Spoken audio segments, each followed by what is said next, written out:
Yeah.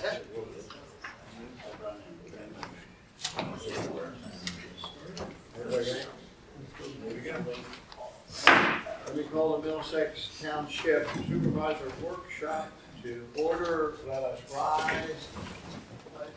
I pledge allegiance to the flag of the United States of America and to the republic for which it stands, one nation, under God, indivisible, with liberty and justice for all.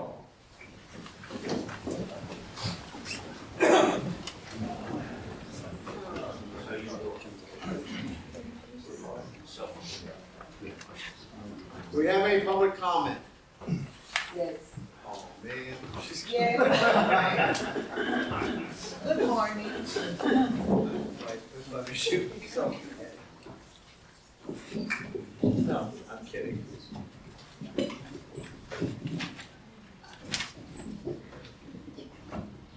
Good morning. Yeah, all right.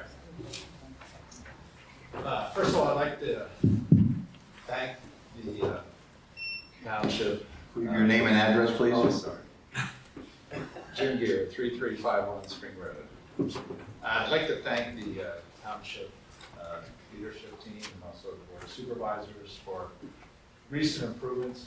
You've listened to the residents, specifically the much improved Middlesex Connection Summer 2026 issue.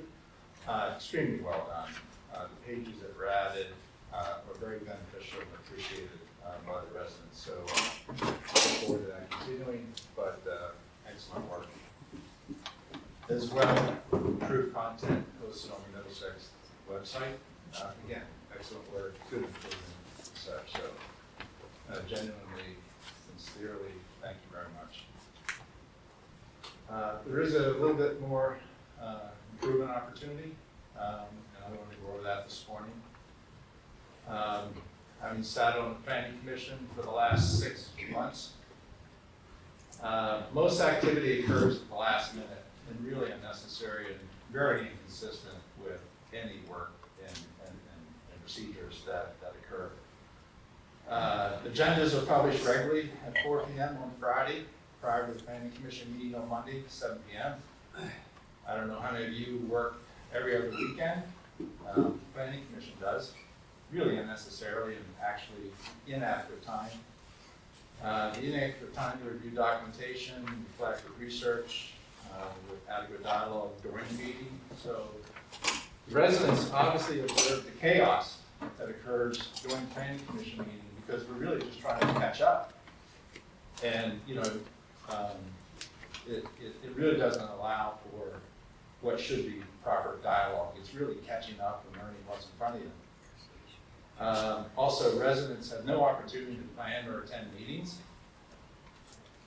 The May 26th meeting was canceled via email at 3:57 Friday prior to meeting, wrecks everyone's schedule. I mean, people couldn't afford that at the time. June 8th meeting was canceled via email at 1 p.m., 6 hours prior to the meeting, that meeting, and rescheduled for June 22nd. Not normal, not good activity. The majority of documentation necessary for review is shared regularly for Friday, as I said. For Monday's June 22nd meeting, this past Monday, 88 pages of information was provided on Friday, June 19th at 2:12. 88 pages for a meeting held that Monday at 7.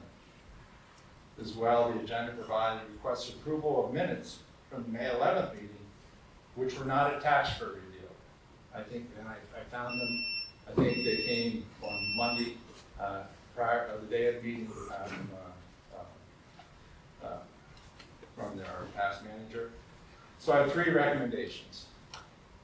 That agendas are published the Monday prior to the planning commission meeting to allow for appropriate time. That review materials are published the Wednesday prior to the planning commission meeting, again, to allow for appropriate review. And lastly, the third one, that planning commission meetings draft are shared and posted on the township website within 48 hours of each meeting. Thank you. Thank you. Thank you.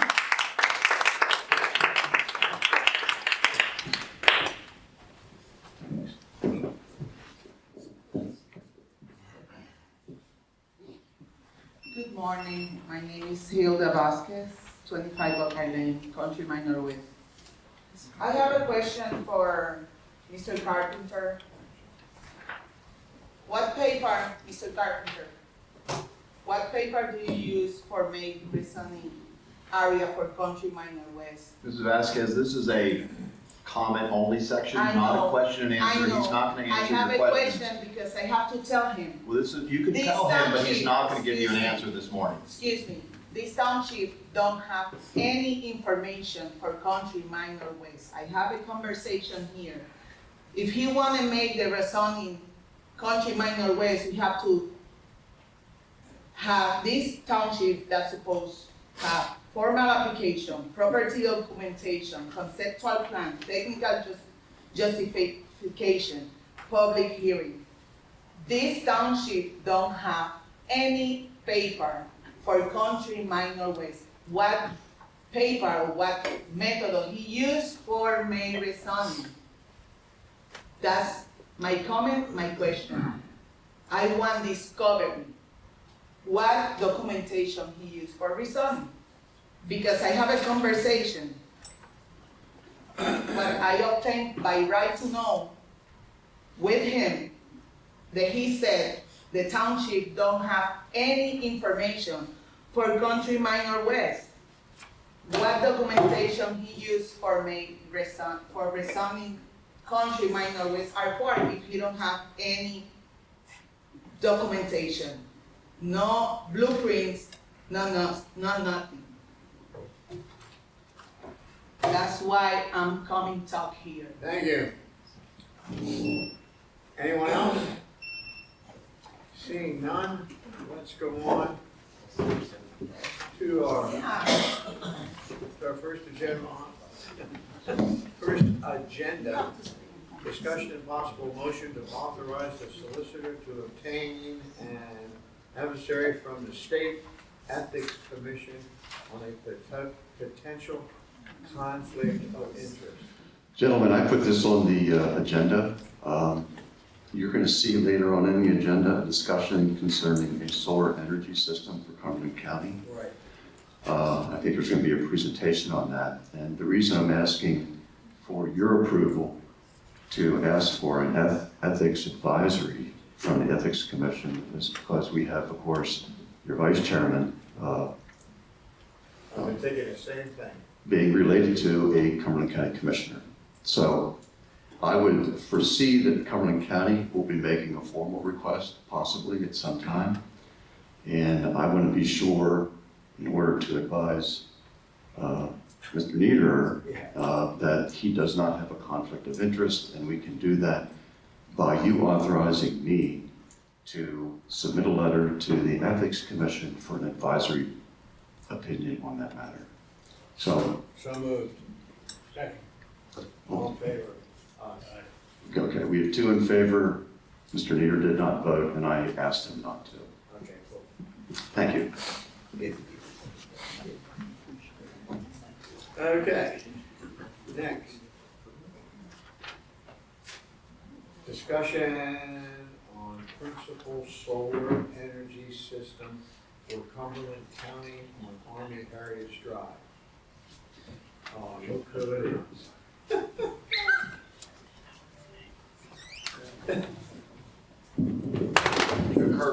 Kirk, it might be better if you just sit up Oh, you're here. okay. And is there anyone else who wants to join you from the county? This might be a little bit better. Just make sure they're pulled up close to you.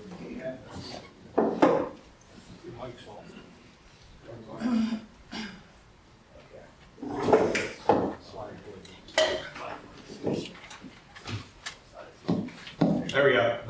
We're on? Okay. All right. Thanks to the board for having us this morning. I'm Kirk Stone. I'm the Director of Planning for Cumberland County. I brought a few other folks with me. I have Paul Landers, who's our Chief Financial Officer of the county. Brent Durham, who's our Chief of Facilities Director. And also Doug Neidig from Greenworks, and Seth Perry from SRE, Solar Renewable Energy. They're our vendor for our solar project. So the purpose of our presentation today is twofold. One, to give you an update on where we stand with our project, and the other is to get guidance from the board on what our next steps should be. But just some quick background. The county owns 4 parcels of land off of Army Heritage Drive, so west of the old nursing home, across from Army Heritage Education Center, and then on the kind of east side of I-81, all totaling about 140 acres. So when you look at that land, it's available there for us to use. Over the course of the years, we've done some light studies on what we want to do with that land in the future, and really haven't had any real projects that we want to move forward. Most recently, back in 2024, we did a feasibility study to see if we did a solar project on any of that land, how would it benefit the county?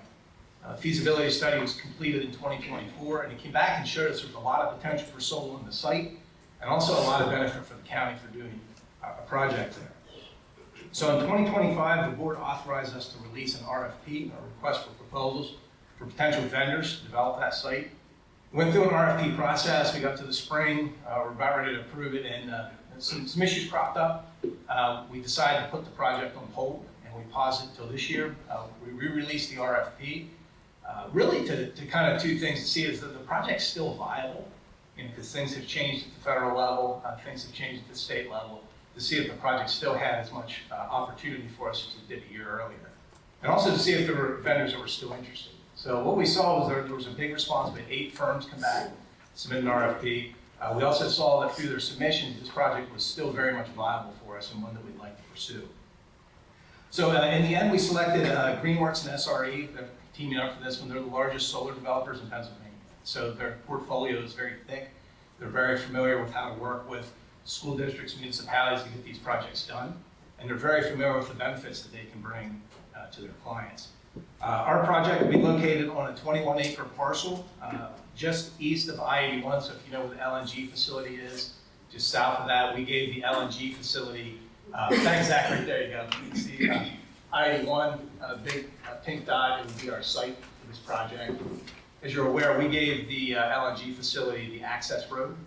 We negotiated the access road with them to reach their site.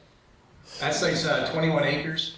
Our project will cover about 15 acres in solar panels. It'll be a net metered project, about 4.58 megawatts. That would cover 98% of the county's electric use within all of our buildings within a 2-mile radius of that. So you look at that, nearly covers all of our electric use. So it really gets to the heart of this issue of why is Cumberland County doing this? And we're doing this because of financial savings. So we look at this over the cost of the 30-year term of this agreement with SRE and Greenworks, it's going to save us $19 million. So from the staff standpoint, I know, Paul's our new CFO, we're constantly challenged by the board to identify ways that we can save money. When we save money, that saves our residents and our taxpayers money. It also allows us to deliver more services and pursue other capital projects. This project is a major savings for us and one that then we can do other capital projects. We're looking at a new courthouse at some point. There's always service gaps for us of not having enough resources to provide the services we need to provide. This project helped to close that gap. So we look at it schedule-wise, and we're just starting. We selected SRE. We're going through some of the initial due diligence on the project. If we were to move ahead with this, we think that we could have the project completed by May 2028. So some of the unique aspects of this project, so it's my day job of planning director. We can see all the developments throughout the county. I see these solar projects come up, and there's always some consternation with them. But I believe this one's a little unique. We have a project that's going to be right next to I-81. In terms of desirability of land for another use for housing, not so much. I think we have topography and natural vegetation. This project sits down. We have natural vegetation surrounding it. It's not right in someone's backyard where they have to look at it with no screening or buffering. Kirk? Yeah. Is that close to our well, our newest well? No, your newest well is further back in our site. Okay, I was just trying to figure it from here. Yeah. Yeah, so we're working on that too, Don. So Cool. We're moving that. Right. And so I think having the location of it is a good location where we're not going to have land use compatibility issues. Also, it keeps this land in a less intensive use we have a 30-year agreement that we'd probably execute with SRE and Greenworks. So really, this parcel of land, you're not going to see any intense development on it. And as I said earlier, we do have a facilities master plan where we're looking at some potential new construction. There are opportunities then to capture additional savings as we see a new building is built at some point in the future that may be within 2 miles of this site. So I have, Zach has that up. Zach, do you want to scroll to the next piece? So they can see kind of the layout of how things look, and what the proposal would be. So why we're here today then, so that's kind of the project overview. Why are we here today? So we've informally discussed this project with your staff during your recent zoning ordinance update. So we were really pleased to be able to work with your staff as we went through that. Principal solar energy systems, it was a permitted use by conditional use in the institutional district in several of the drafts, including the March 20 draft. And then when the June 25 draft came out, the one that was adopted, the principal solar in the institutional district was pulled out as a conditional use. I'm not sure how it happened. It wasn't anything that we were made aware of. As we worked back and forth with the township on a lot of the other changes to the document, we were clear and made aware of a lot of the other changes that were there.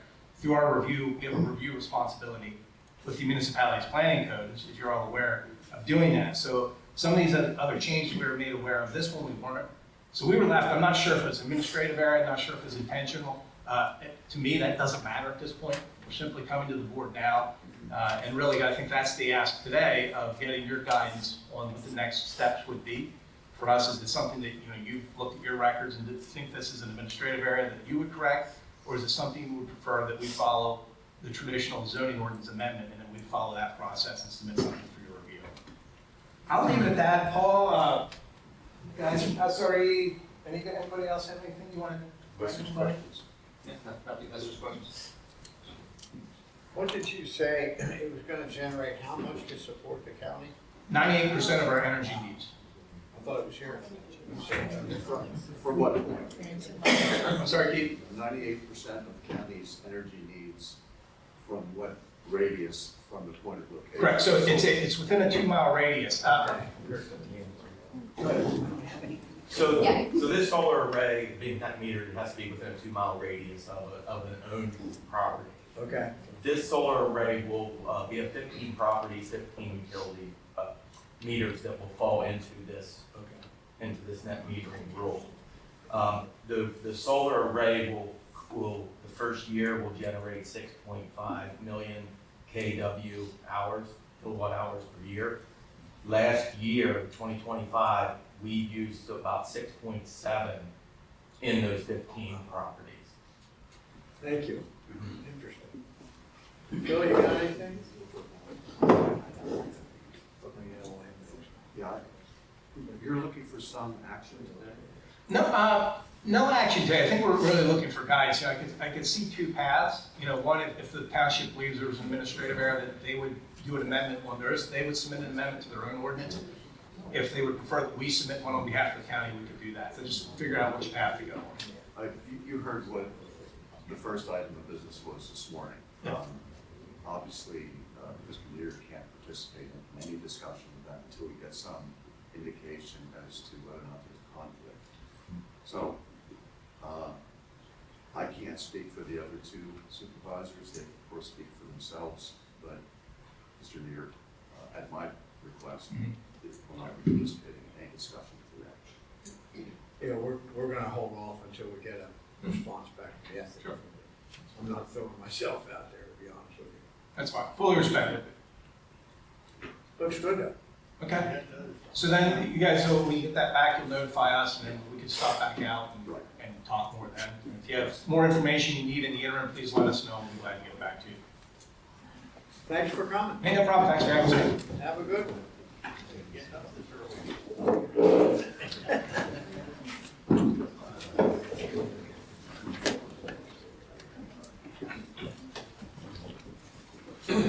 Okay, next up, discussion and possible motion on preliminary final land development plan for Auburn solar development. Who's gonna talk? Oh, there they are.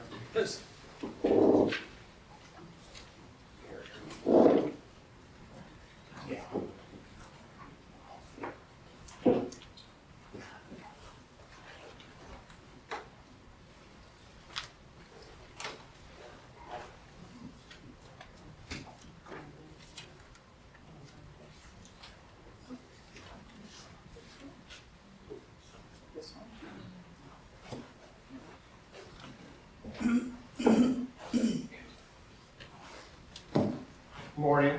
My name is Gary Garner. I'm joined with Justin from Scale Microgrids. I'm with Morris Knowles and I'm consulting engineer. You talk into that microphone and make sure it's on. Can you hear me? Yes. All right. Thank you. Yes. I'll start it over. Morning, my name is Garrett. I'm with Morris Knowles and Associates, the consulting engineer for this project. I'm joined with Justin today with Scale Microgrids, the applicant for this project. Today we are proposing and looking for preliminary final approval of a solar field project located along Shady Lane. It is about a 2.3 megawatt facility. For reference on the screen, plans we have pulled up, to the left of the screen is Shady Lane, and the bottom of the screen would be I-81. This project is located on the whole Delhaze property. The applicant is just leasing the property. They did not purchase this property. This will only be a 20 to 30-year lease agreement, and then the solar field will be removed at that time. We worked with Bud for a few rounds of comments. The proposed solar arrays, you can see, we provide screening along the front to provide any sort of visual buffer between the residents that are located along Shady Lane, and we'll also have access directly off of Shady Lane. We've gone through a few rounds of comments with Bud. We've addressed all the comments up until this point. Unless there are any remaining comments, I would be happy to address those. There was some initial issues with the site getting access for construction. As you know, Shady Lane has a bridge that only has a 10-ton limit. We did propose a temporary bridge crossing, which I pulled up on the screen. The intent of this would be to place a temporary bridge during the construction process. Construction is estimated to last anywhere from 3 to 5 months, at which time that temporary bridge would be removed. We would have to get all the proper permits through DEP, the EPA permit. Also during the time, residents would have access to use the bridge, and during construction they would have to give right of way to any residents crossing the bridge. However, as I'm sure you're well aware, there were 3 conditions placed on us from the recommendation of approval from Planning Commission. One of which was to obtain some type of agreement with the neighboring Beatty's property for emergency service access. Since the Planning Commission meeting on Monday, the applicant has reached out to the Beatty's, and they have, I won't say come to an agreement, but they are in discussions of that agreement. At which time, if the agreement is accepted, this temporary bridge would not be necessary. They would use that existing gravel access road from Stoneball Lane to Shady Lane for construction purposes, so this temporary bridge crossing would no longer be needed. I'll leave it up to Justin. Yeah, Justin Nieves, I'm with Scale Microgrids. So we were able to contact Erica Beatty, and I think she's here. Put your hand in the back. Okay. So we spoke to Erica yesterday a little bit, and so we were able to agree to come to an agreement, right? So no agreement is formally in place yet, but the idea is that when her brother comes back from vacation on Sunday, we will draft a formal agreement. We'll sit down with the family, we'll talk to them, and also work towards bringing the deed restriction back. So we understand that that's been an issue in the past, and so we had made the recommendation to go ahead and work with her to bring that deed restriction back on the property as well. So I think that was the major condition of the approval from Monday night that we wanted to go ahead and try to address. And I think we've done that to the best we can in the last couple of days, and we've committed to continue working with them, as well as upgrading the road, right? I know Ed Bean had provided some feedback on the road. We had done a quick analysis of the road. It looks like the road's in pretty good shape, but we'll work with Ed as well to make sure that the road can support the fire equipment as necessary. In the event of a fire, fingers crossed that none of those things happen. We do select pretty good equipment, but there's always a chance. This is the road you're talking about, it's the access. For private access road, yeah. So if we were able to come to an agreement, and I don't want to say it like that, I mean, we're going to come to an agreement. We've already committed to that with Erica and the family. So once we come to an agreement, I will say the temporary bridge idea would no longer be necessary. That would just be for private vehicular traffic as necessary, and we would then utilize the private access road for all construction vehicles. Once the work was done, if there was any damage that occurred during the construction process, we would repair that accordingly. Bud, what do you got? Good morning. This plan, subject to quite a bit of discussion at the plan. I know, You I were was there.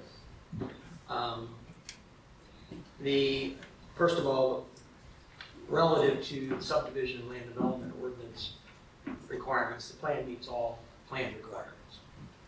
The issue that was discussed were the two that were identified during this presentation were EIA comments, which are subjective. Right. They addressed the requirements of the ordinance by identifying the impacts, and they met the ordinance requirements by proposing mitigation to those impacts. I advise the Planning Commission that the proposed mitigation is, again, subjective. Right. Township does not have a requirement that says your mitigation plan is good, you need an approval.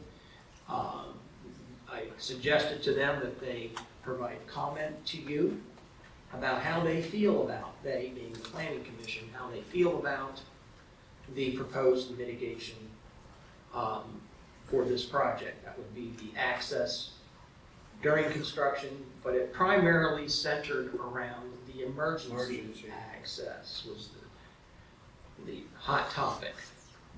And Jim Gear made a proposal and was backed by other members of the Planning Commission to attach a condition that, well, Jim is here, let me just throw the floor to him to have him explain what his proposal or proposed condition was. Thanks, Bud. First of all, I think this is evidence that the process works, right? I'd like to thank the Beatties for taking conversation about an improved solution, and that's really what the Planning Commission was after, was an improved solution. Because what we learned is that there's already a few instances where the bridge limits are being exceeded, but the real concern was long-term. And Ed, we read your report. You had 2 paragraphs. You have to read them entirely to get his direction, but he strongly recommended that the parties come together, all stakeholders, and having a permanent emergency fire remedy to allow fire trucks to access the property on site, not by stretching hoses at some distance with no ladder or anything like that. And that really was the recommendation of the Planning Commission. So we had made the recommendation back on May 26th, and the applicant chose not to act on it. They just ignored it. Since Monday, in a few days, they've made great progress. And so I look forward to a satisfactory resolution, and the Planning Commission's recommendation is to delay approval and finish the negotiation and reach agreement on emergency access for fire. Thank you.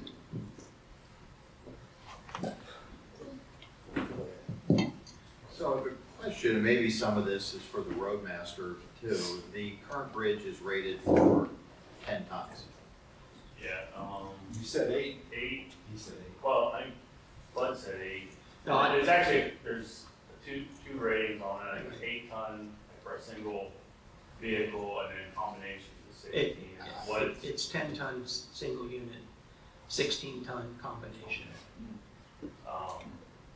Yeah, the bridge gets inspected, it is one of the ones on the county program, so it gets inspected every other year, along with some of our other bridges in the area. It is a township-owned bridge? Yes. Okay. So currently, if there was a fire, God forbid, in the Beatty property, there was a new house being built there by your brother, I believe, and he was here at the last supervisors meeting, raised some concerns about the removal of the deed restrictions, which I'll ask about shortly. But if there's currently a fire, I'm sure Ed will tell us that a fire truck weighs a lot more than 10 tons. Yeah. So there currently would be a fire on that property. What would happen? The fire truck would stop at the bridge, there'd be a sign, they'd know the rating, and they would stop and hand carry hoses from the truck? Right. Right. The closest hydrant is 600 feet. from the edge of the bridge. What we would have to do is stop, we have what we call LDH, long distance, large diameter hose, 5-inch hose. We would have to hand lay that line across the bridge to the seam. That is very heavy. It takes more than 1 or 2 people to take and lift a roll of this 5-inch hose, 50 feet long. So you can imagine how much feet, with how many sections of hose this is going to take, and how much time it's going to take to lay all that hose across. And then from that point, we would have what we call a monitor, or a device that would be like a Siamese, that would split from the LDH, long distance, the large diameter hose. We would split it down into a couple sections of the fire line, which we would use for a fire attack. That all taking place, we're talking about an extensive amount of time. Water would be supplied through the hydrant. We would be supplied there. The problem with it is, if we don't have our equipment on the scene, if we need a pipe hole, if we need ladders or something else to augment the fire attack, then we would have to hand carry all that back and forth. And it takes a large number of people, firefighters, to do that. So right now, we have been lucky. We have not had that, been faced with that situation. This exacerbates, obviously, the whole situation. The fact that if we have to have a major fire attack at this site, then we would have to have more water coming in, and this access road would provide the ability for us to bring our tankers, which supplies the water for the engines, hold anywhere between 500 and 750 feet, 700 gallons of water. That's not a whole lot to fight a major fire. So we would supplement that with our tanker operations, which would give us probably 5 tankers at 2,500 gallons would probably give us close to 15,000 gallons of water additional to the hydrant which we were able to use. So the bridge, I assume garbage trucks go over the bridge? Garbage trucks weigh a lot more than 10 tons. So how does a garbage truck violate the weight limit on the bridge? I mean, currently this is the only access, so how they do it. We also take our plow trucks over the bridge. Steve? Our trucks are 20 to 40 tons, and in that range, depending on the type of vehicle. Go ahead. In preparation for this meeting, I consulted with Keith about the legalities of access across the bridge. And Keith, I don't want to speak for you, but provided some information. Do you care to comment? Please. Yeah, the state law allows, of course, limitations on bridges, but it does exempt, I think, emergency vehicles. And I'm not an engineer. I don't know how. So obviously, heavy vehicles that exceed the limitation, like fire trucks, can go over without violating the law. I don't know about trash trucks. I can't imagine that it'll be illegal for you plowing on the other side of that bridge. But my point is, there is an exemption. The question is, how much is too much to put on a bridge subject to weight limit? That's a good point. Even legally is one thing. How much damage can be imposed on that bridge, even by one crossing of a fire truck, one crossing back and forth of a garbage truck, 1 or 2 crossings of, quite honestly, the township's triaxles during the winter for snow plowing. And there's such a thing as, structurally, you may not see it initially, the damage, but there's a series of using them off and on creates fatigue in the structure, and it's hard to see that damage until there's a catastrophic failure. So God forbid, if Ed decided to cross that bridge, or a garbage truck decided to cross that bridge, or one of the township trucks, quite honestly, decided to cross that bridge, even though legally allowed, there could be a failure. And the other point, the other point, but I'm sorry to interrupt you, is that you can impose weight limitations, but you can also permit exceptions to that, like the developer is asking for under the state law, but that is entirely discretionary on your behalf. So their idea of putting a temporary bridge to take construction equipment over the bridge to the other side is something you don't have to grant. So I'm glad to hear that they're working on an agreement with the Beatties to have this issue resolved, because if I understand what I just heard, if that agreement is reached, there is no need for them to use the bridge to transfer construction equipment to the site. And I don't know where that leaves you, but I will stop now that I have some ideas about how you're going to proceed. Well, I have a question for you. I know that area pretty well over there. And I'm gonna call it a dirt road up right almost next to the interstate that comes from, Stanball straight across. And I wouldn't think that would take an awful lot to improve as a backup. I don't think it needs to be paved. That's the lane you're talking about. Yes, that was a private driveway. We're in agreements with the Okay. neighboring property. I mean, that shouldn't be a big deal.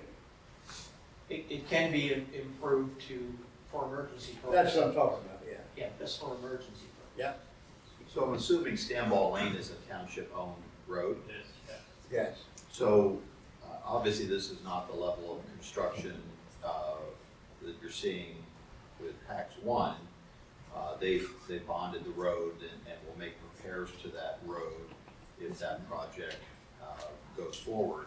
So how about bonding the road Stanball Lane, which is, again, just goes back to two homes, there's Gable's Garage, and there's another farm there, so it's not, obviously not getting heavy traffic.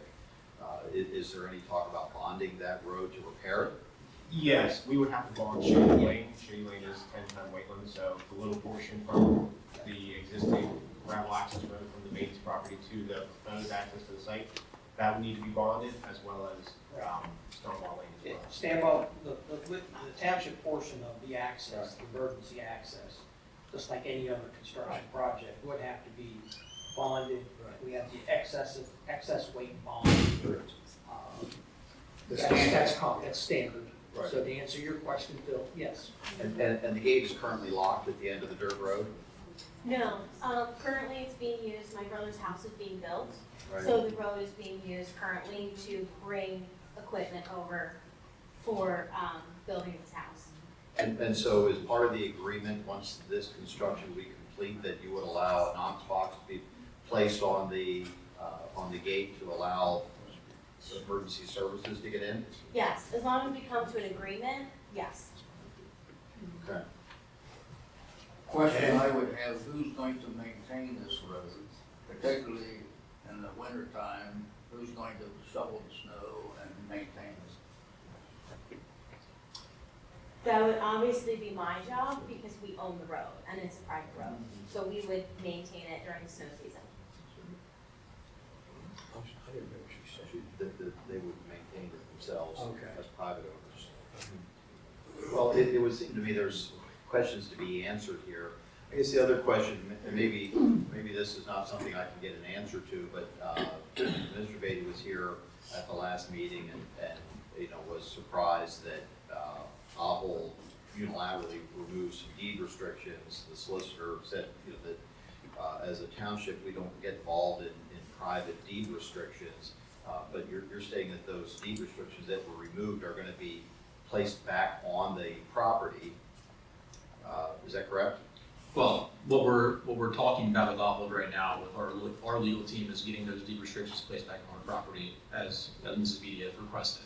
So we are going to try very hard to get those back in place with Ahold. We think that there's a path to get there. Right now I don't have an answer as to whether or not that's going to happen, but we are working with our legal team on their behalf to do that.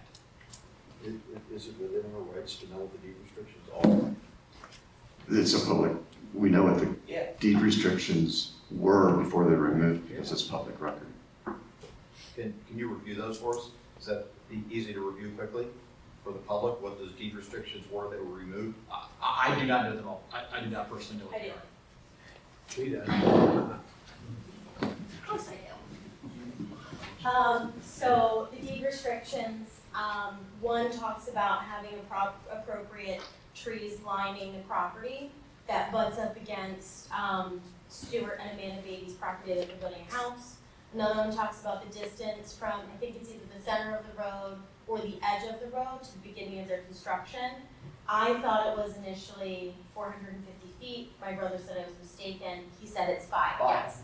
On top of that, where the road is, the deed restrictions state it is across from, it's on the tree line, butting the Hoffman's property, and Stuart and Amanda Beatty. There is a access road, so that is also in the floodplain, and it is across from Country or Kennels Road.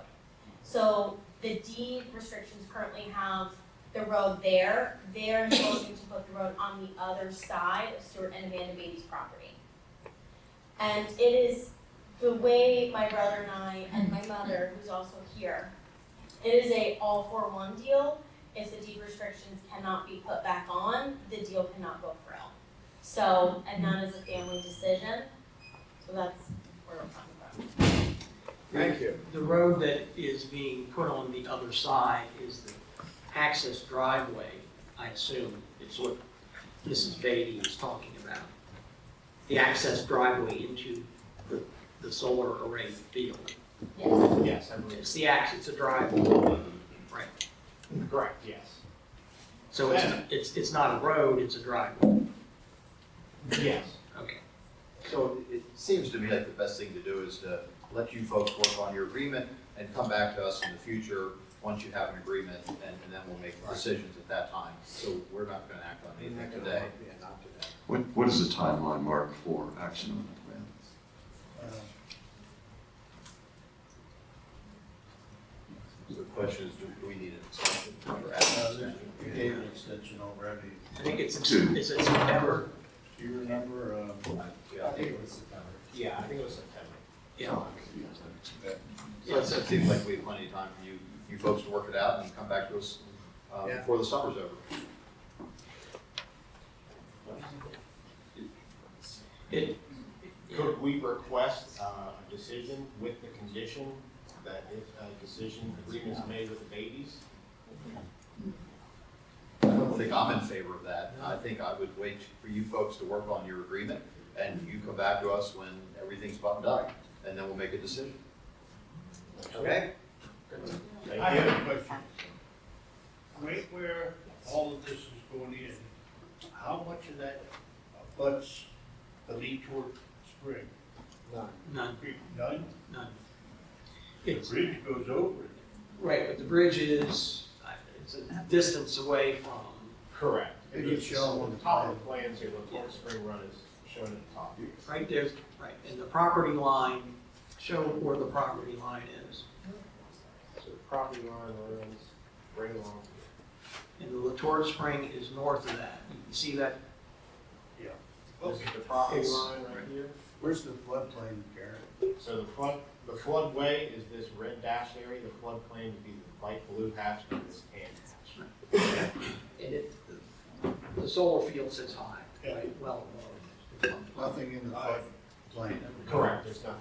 We are 150 Yeah, they feet look down. required setback because it's a high quality watershed as well. Anybody have anything else? Another question. Are you currently leasing the property, or does a hold owns the property, right? Hold owns it, we're leasing it from them. You are currently leasing it, Yes. okay? Currently, who is responsible for cutting the weeds on that property? We are, and it's happening on Monday. Okay, thank you. You covered that well. Very good, made me very happy. I just want to make a comment. I want to thank all involved, because this really got fairly heated at the planning commission meeting, the discussions back and forth. on this, and as far as the planning commission is concerned, we got into some heavy discussions as well between myself and the members of the planning commission in trying to explain what the responsibilities were. So I thank you very much. And I also want to thank Jerry for bringing that up, because I was contacted by a local farmer. There's invasive weeds in that field. They're getting ready to bloom. There's Canadian fleabane, and it's a noxious invasive weed that's very damaging to the neighboring farms. And I'm glad to know that it's being cut on Monday, and hopefully you'll have a maintenance program moving forward throughout the summer. That's critical for our local farmers who are farming adjacent fields. Thank you. Thank you, guys, appreciate it. Thank you. Okay. Discussion and possible motion on extension for preliminary land development plan for Pennsylvania digital tax on phase 3. Thank you. That's Mark. Oh, Mark. Time extension is Mark. We got, you should have a letter in front of you there from PA Data Center Partners. Oh, yeah. There it is. They're asking for an extension. Mark, did they give a reason why they're asking for an extension? It says Carlisle Development Partners LLC, the applicant under the above referenced plan, hereby extends the 90-day deadline under section 508 of the MPC for action on the above plan to permit action to occur on or before August 5th, 2026. They're granting the extension. We just accept it or we deny the plan. So I'm not sure the reason. The reason is it's going to expire on July 1st. So we'll have to deny the plan on July 1st unless we allow the extension. I assume they have more work to do to address Yeah. the comments. Yes, yeah, it's ongoing review. I got no problem. Okay, then I'll make a motion to grant the extension of review time for preliminary land development plan for Tax 1 Phase 3. Second? Second. All those in favor? Aye. Motion carries. Okay, next on. Continued discussion and possible motion on request to release maintenance security for Jack Williams Land Development in the amount of $27,483.21. Thank you. This Jack Williams, I've been in touch with them off and on over the last month. They have made progress in working with and went out for bid contractors. It looks like they have selected a contractor. I don't know who it is. There's some timing issues as far as getting materials to the site and getting it constructed. They submitted, there's two letters, but the main letter that really counts is the one from the developer, Carlisle Realty Holdings, Inc., asking the board to grant them a 30-day extension on the expiration date of the existing letter of credit we're holding. The existing letter of credit expires on July 10th. They are asking for another 30 days. And quite honestly, I'd like to give them a little extra buffer instead of coming back here all the time. So I have I'm recommending that the extension go to the last meeting we are holding in August, which I think is August, I don't have a calendar, I do have a calendar. 28th. I feel confident that they are cooperating, so because they are cooperating and making progress, I'm recommending we extend their letter of credit until August 28th. 28 August. Yeah, they have until August 28th to do whatever work they need Yes. to do. We need to extend have the letter of credit extended, right? Yes, right now the letter of credit expires July 10th. We're asking that it be extended to August 28th. So you want a motion to extend the letter of credit from, July 10th to August 28th. And deny the request for release of maintenance security. That's correct. got it. Now, does that also include some of the landscaping? I drove by That's there what a lot of this it is. week and there's dead trees and. That's what a lot of it is. The landscaping, it covers the stormwater management basins, which have been cleaned up and cleared out of all dead material. Okay, I'm not aware of any additional dead trees that are there. But this is primarily for the islands in the parking lot that have been run over, no grass is growing, sediment is running off into the parking lot, into the basins, which it's supposed to, but not sediment. And the islands are being destroyed. And that's part of the site improvements, is building those islands. So this is for improving the islands so that they are not disturbed, to control the erosion coming off of them by putting up bollards around the islands. If you go by there now, you'll see those big boulders that are there. Right. If you remember in the last month's meeting, I explained, Right. those boulders have been hit and moved actually by Vehicles. Correct. So they are not adequate. So they are going to be removed and replaced by 4 bollards around the perimeter of the islands. I can go by again and see what trees are dead, but when I inspected it, there were no dead trees. Yeah, I was there just a There few was days one, ago. I think, yeah. Yeah. I'll go back and look. They're right along Harmony Hall. The little shrubs you're talking about? Well, they were maybe 4 feet high. I'll go back and look again. All right, then I'll make a motion to deny the release of maintenance security for Jack Williams Land Development in the amount of $27,483.21, and to extend, I don't know what we're extending. The letter of credit for maintenance security to August 28th. 28th August. So if we extend the letter of credit for maintenance till August 28th, 2026. That's right. Do I have a second? Second. All's in favor? Aye. Okay, discussion possible motion to approve installation of new fob readers for keyless access to municipal building by Hilton Security for $5,325.00. Go ahead, sir. So, previously you guys did, make a motion, we have worked on upgrading. Right. The software behind the system, some of the hardware devices, what was left was, the actual readers at the doors that you go in. Originally we thought that our newer, higher security fobs would be compatible with our old readers, but they are not. So Hilton is suggesting that we actually go and replace the readers. And they'll actually change to the same style that we have in the system. So currently they're HID, which is a brand. They're going to go to a PDK brand, and then PDK sells a higher security fobs as well. So what you have before you is the cost of updating the readers on this building and some of the other buildings that we have the keyless access to. And then this will also be split with the municipal authority. I've given a copy of this to Rory already, so they don't have to approve it yet here later in July before we actually go ahead and do it, but get your guys' approval and then they can approve it as well. So.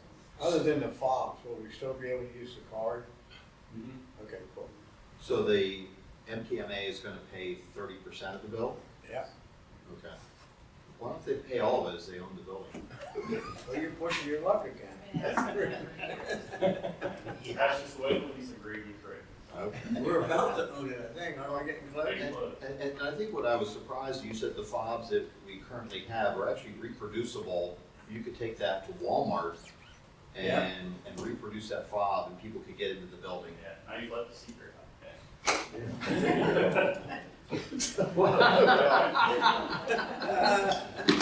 I'm sure this is pretty easy for people using AI to figure out. The new fobs are not reproducible. So. Which is hence why we need to at their expense. Correct. Yeah.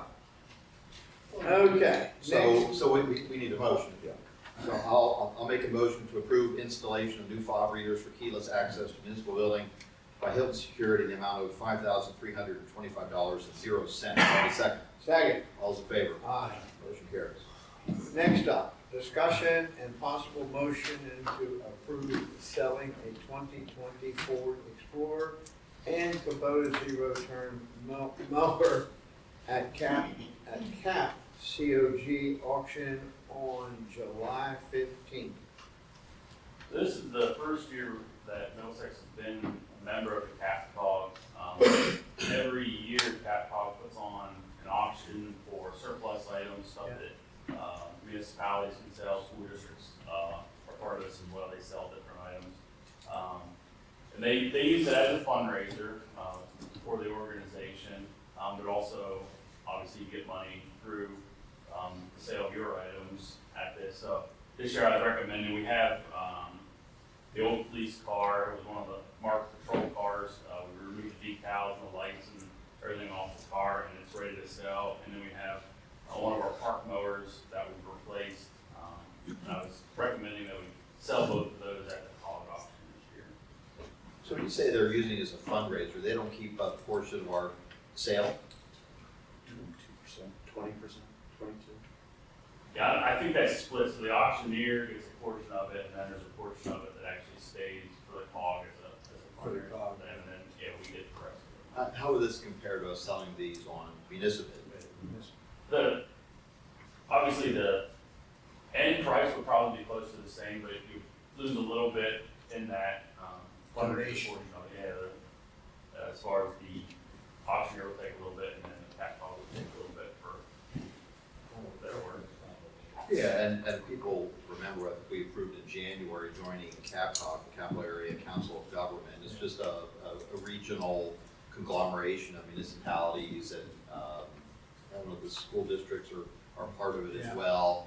And one of the big benefits for Middlesex Township is particularly buying salt in the winter. I think you said if we had a contract with CAPCOG, we would have saved $20,000 this past winter. So that's why we decided to join them. And plus, it is a good organization. They have a lot of information. They have a good part-time staff that if you ask them questions, to send out survey monkeys to all their participants, you get a lot of good information back.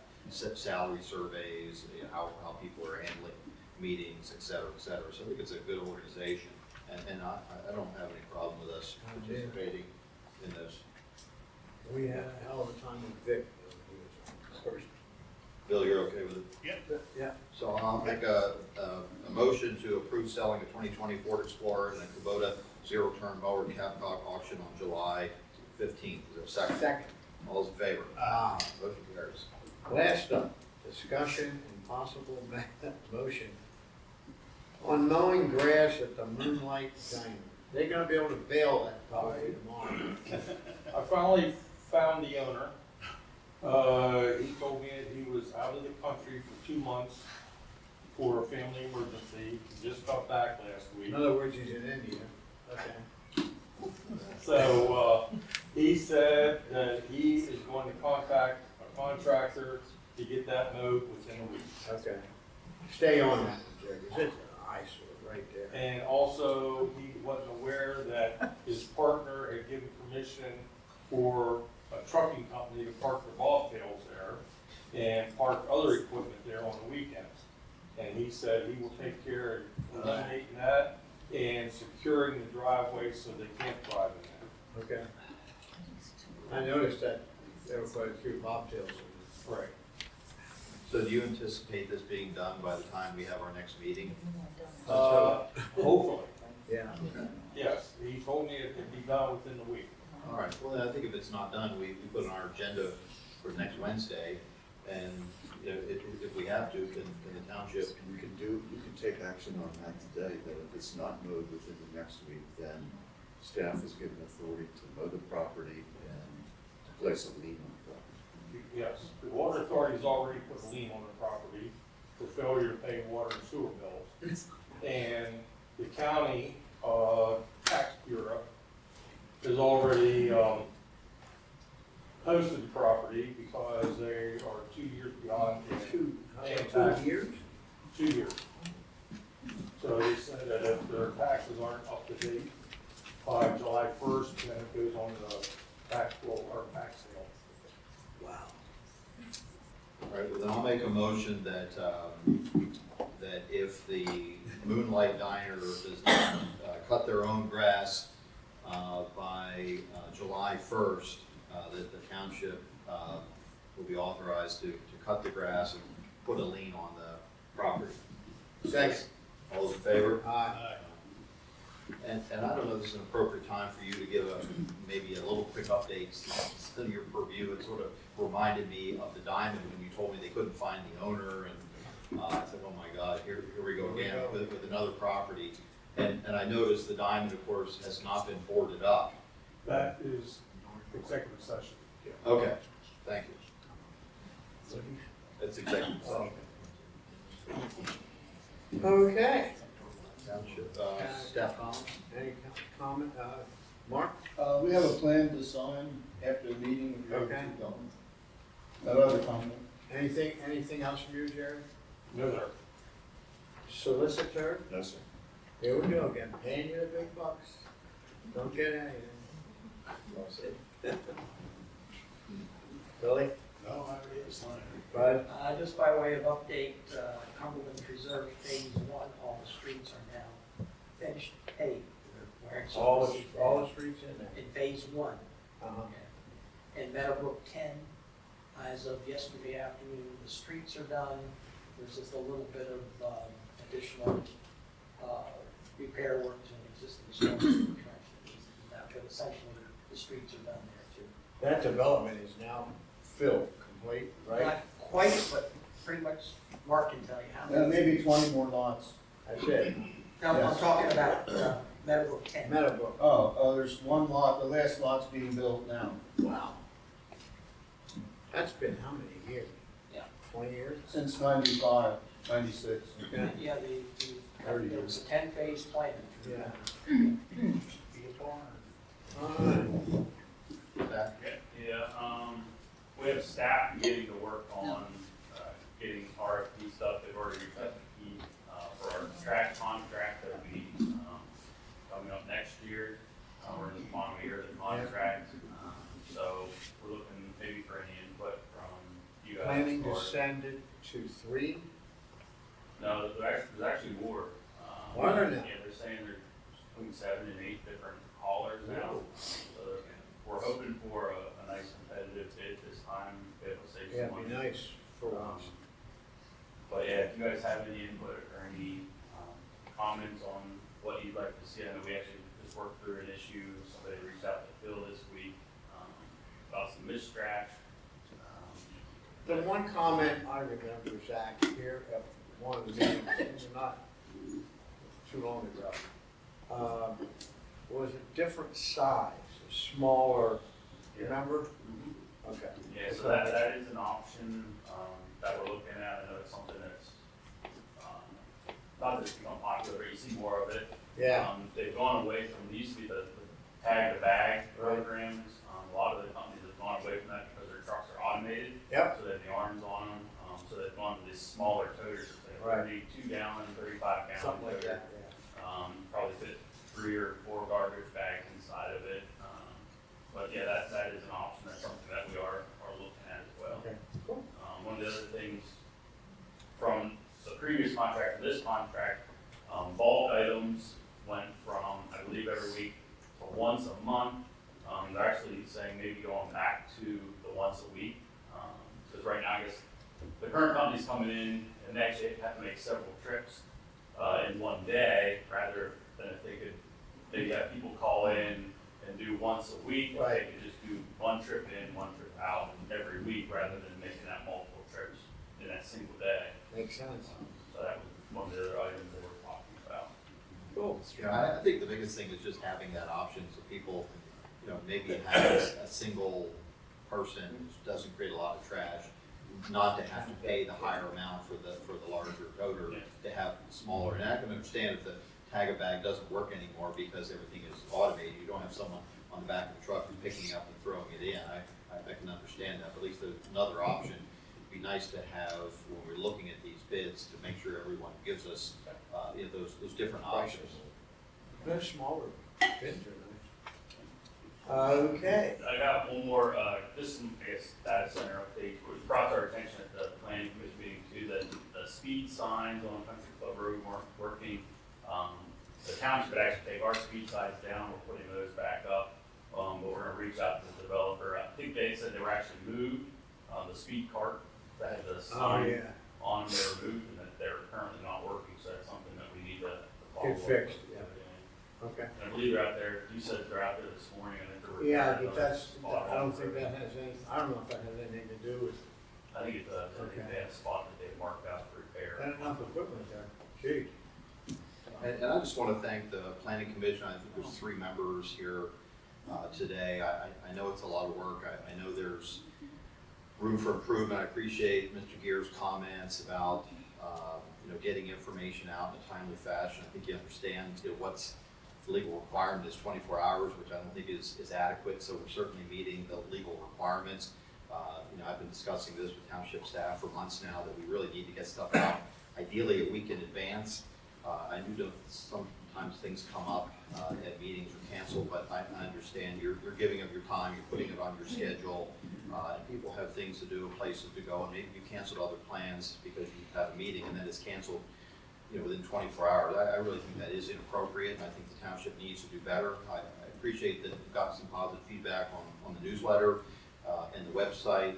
I think it's still a work in progress. We have a lot of work to do to improve communication from the township. I think we have a dedicated staff here who's working on that, but we're trying to change things little by little. I think we're making progress, but I agree with you, Jim, that there's a lot of room for improvement, and there's a lot of things we've talked about internally. We're going to continue to work on that, and I hope as the year rolls on that you'll see more and more enhanced communication from the township, and hopefully we do a better job. I think it's going to require everyone to pitch in and get things out in a more timely fashion.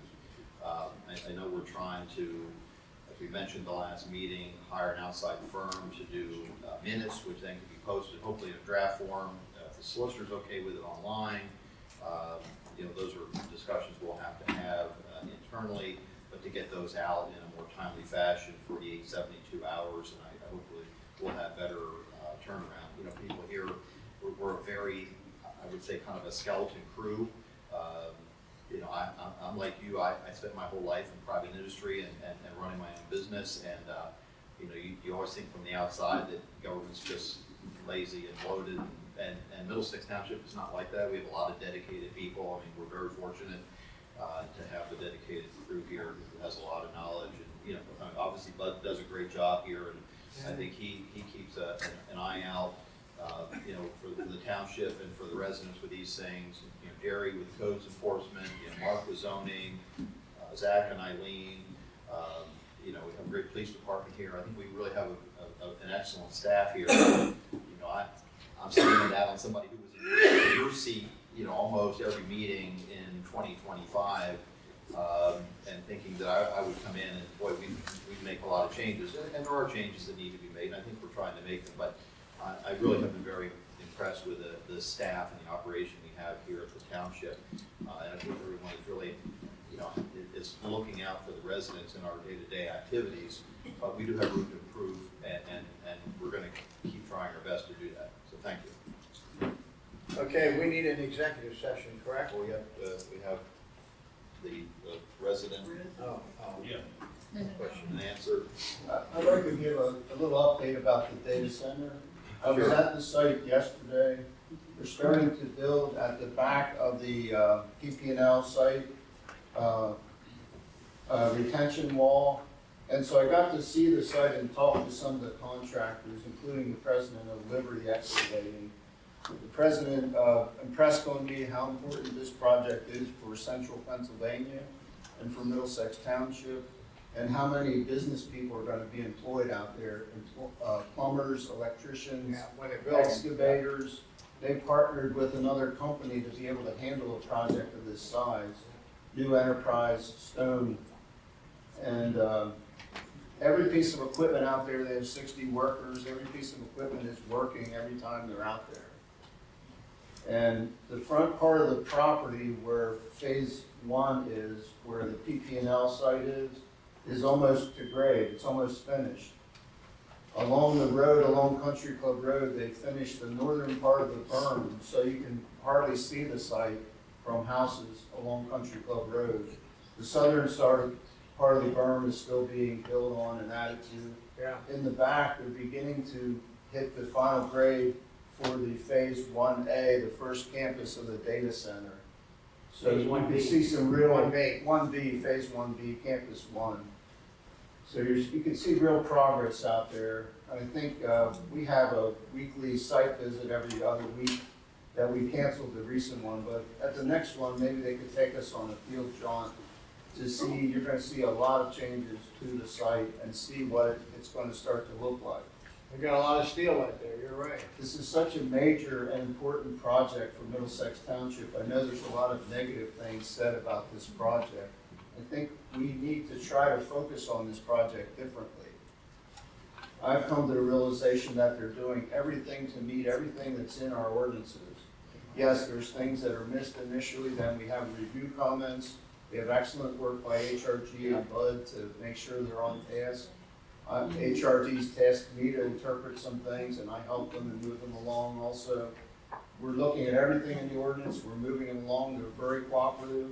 I've been at 3 meetings they had for residents to inform people about blasting, and Phil was at the last meeting. I think that's been very productive.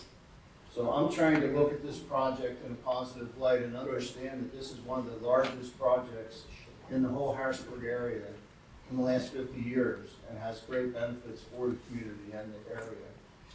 Thanks, Mark, I appreciate that.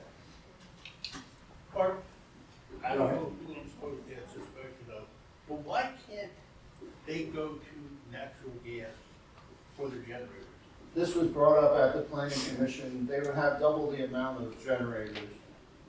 Zach, I think it's around close to 600 generators, diesel, 560. 500.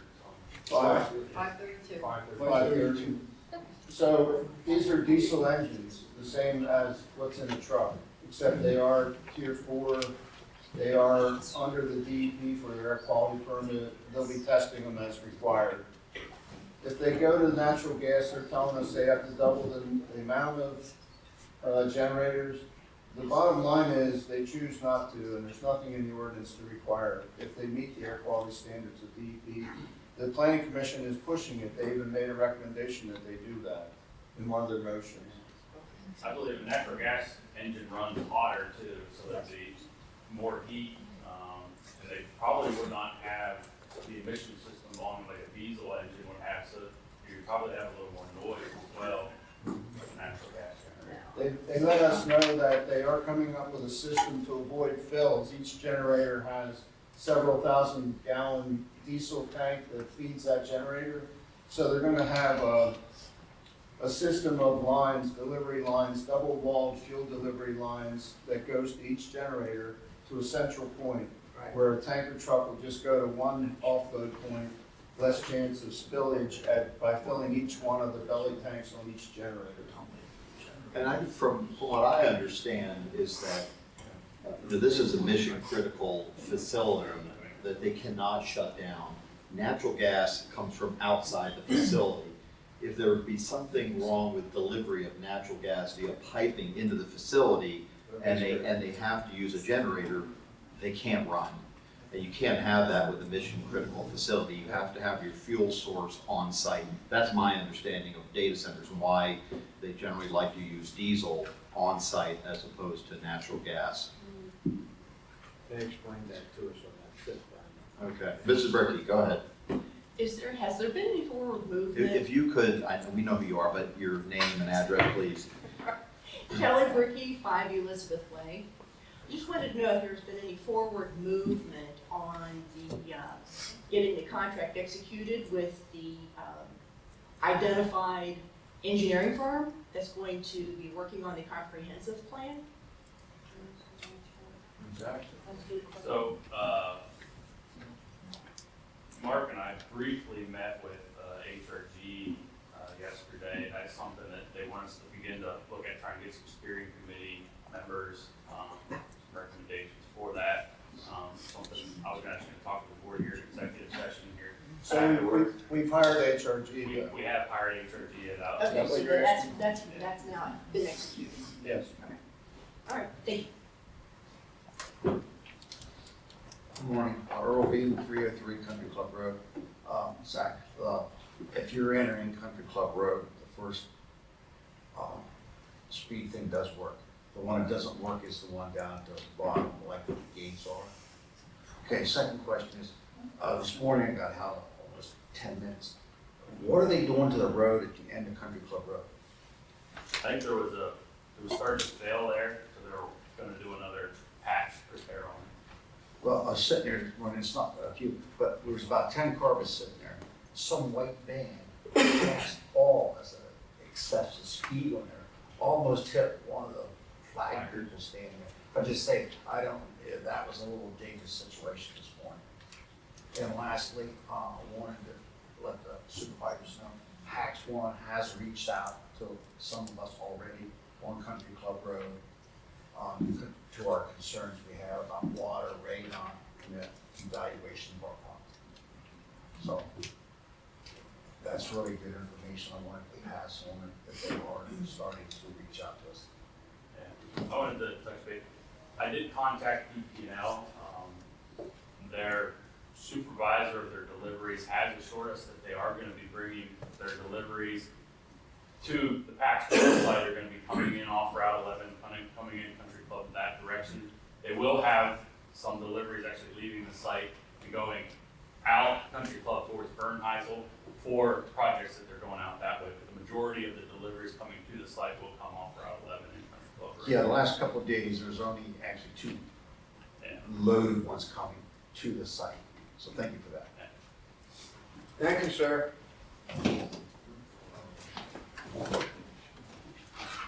John Mantle, 255 Wolf Ridge Road. My only question is why do we need, and what value added is it going to be for us to allow those folks to build a solar farm in the vicinity of the Army Heritage Center? How do we benefit from it? I think we benefit as taxpayers if and maybe I shouldn't opine, but I'm going to opine anyway. The savings is projected to be $19 million over 30 years. That's assuming a 2% increase per year in energy costs.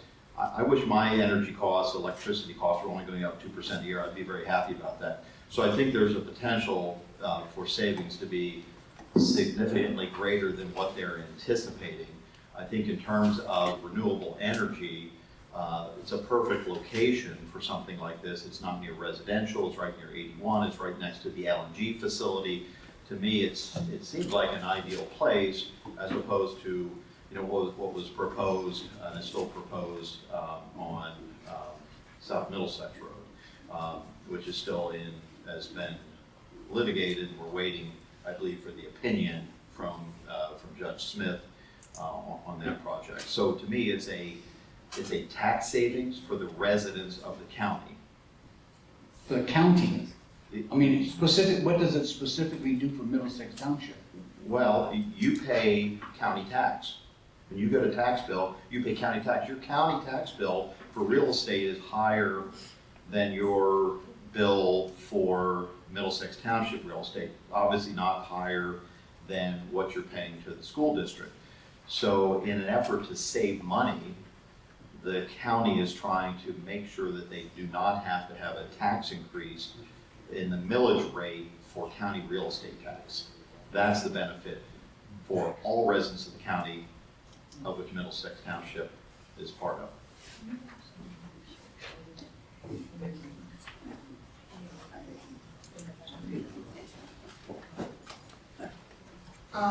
Who is in charge for management the sewer in Pax One? I think the sewer primarily goes to the Middlesex Township Municipal Authority in conjunction with the sewer treatment plant that's along the Conard Gwinnett on North Middlesex Road, which is owned by Carlisle Borough.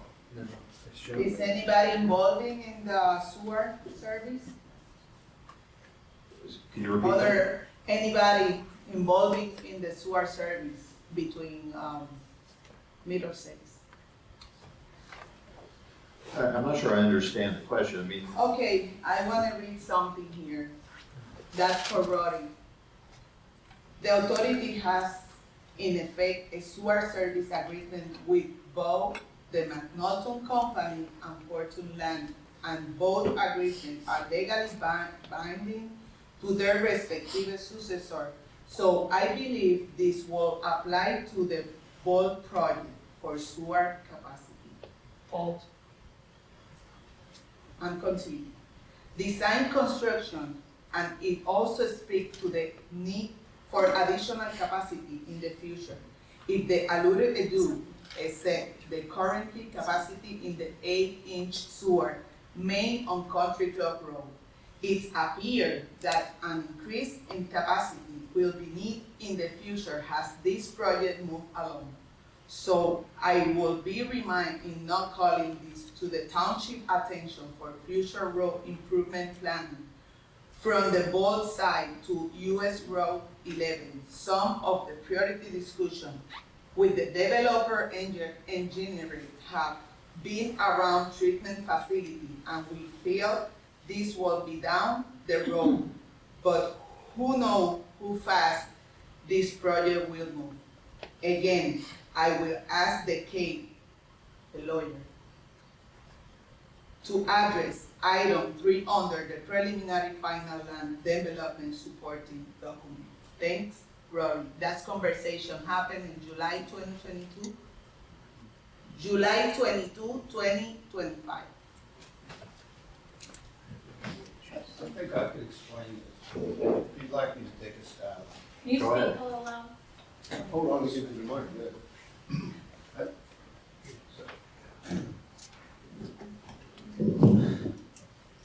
I think I understand what Hilda's talking about. You're reading from some documents you got from Right to Know. Fortune Land Company and McNaughton Companies are the two prior property owners that owned the property where PAX 1 is now. Fortune Land and McNaughton Company had agreements with Middlesex Township Municipal Authority to provide sewer and water service to their property. And primarily sewer was the concern. The concern was that the lines going down Country Club Road are not adequate in size to handle all the flow from approximately 1,400 houses that were going to be built there. And they may have to dig up along Country Club Road all the way to Route 11 and under Route 11 to the sewer, Carlisle sewer main, to replace an 8-inch gravity line that you mentioned when you were speaking. That actually has happened with the PAX project. The PAX project currently has a sewage planning module in front of the Board of Supervisors. The Planning Commission talked about it last Monday. Part of that planning module is a requirement that as I explained at the Planning Commission, all the sewage from the PAX site will flow to basically a tank. And then a pumping station will be installed there, and then they will replace the line all the way from the PAX site. They've already replaced part of it to Route 11 and under Route 11 to the sewer main to increase the capacity of that line to handle sewer. Part of it will be gravity, part of it will be force main, so that the sewer needs can be meant for the Cumberland Preserve development that's there, the existing neighborhood, Circle Drive in that area, and also the PAX 1 project. So PAX 1 is taking on that cost to upgrade the sewer from their site all the way to Route 11 and to the sewer main. So that's some of the information you dug up, that's what that's about. So I'm not sure what other question you have, but the municipal authority is handling that. Keith is aware of it, the board's aware of this. McNulty continue under that agreement with, McNaughton's agreement and Fortune Land Company's agreement for the Pantera property have been replaced by agreements with PAX 1. Keith, is that correct? both McNulty, Fortune Land, and Pax One is together now under the agreement with the Middlesex Township. Fortune Land and McNaughton are no longer property owners at that 700-acre site. Pax One has taken ownership of the entire site. Pax One has an agreement to provide sewer to their development on that property. Fortune Land and McNaughton agreements are not in place anymore, but they did buy capacity years ago. 2006 was when that actually began. But I read something I'm not sure if McNaughton review and approve or modify. It show, we be stipulate that the version we are sending them has not been approved by McNaughton. The document existing like McNaughton approved, changed, modified recently after this conversation. This is something the authority is working on. This is a matter they're working on. No, but he made that He statement. can address it. He made that conversation. He have to make sure if some change happen. I'll tell you what I recall from 5 years ago. McNaughton and Fortune Land each had an agreement where they reserved capacity for residential development. When the properties were acquired by Pax One or whoever the owner is presently, they acquired the capacity rights in those two agreements because they bought the property. Now the authority is dealing with what Pax One needs to do in terms of sewer capacity and making sure that whatever sewer comes off the property, the development ends up going to the Cardinal treatment plant. That's the sum and substance of everything I remember from 5 years ago. This document is 2025, that's a year. If you want to provide a copy of that document Yeah? for the township, I'll be glad Yeah, to look it's, at it. the conversation is with Elaine too. I'll be glad to take a Developer look at it. agreement, Middlesex Township, Cumberland North. I have all conversation, including, putting in the information. He asked for the developer agreement. There is none to which the township and Club Road property in a party, there is no document provided. I need to see the document. If you can provide it, I'll take a look at it, and I'll try This to do a document- better job of answering your question at a later date. This document, I'm copy for my right to know in my computer because I can show you directly to my computer because that coming for the, when he sent me directly to the link, I can show you, when I finish here, I can show you the information because I have in my computer. This one is my paper, but I can show you. We could copy it. I mean, if we could copy the paper. This one, I put in here from the original record. I can show you the original record because I don't want confused. I have in my computer. Well, if this information all came from the township, Zach has a share file that he can share with the solicitor. And if you have specific questions about the sewer, I know this doesn't pertain to Country Manor West. You have your own sewer system. So what you're asking about is not something that pertains to you personally.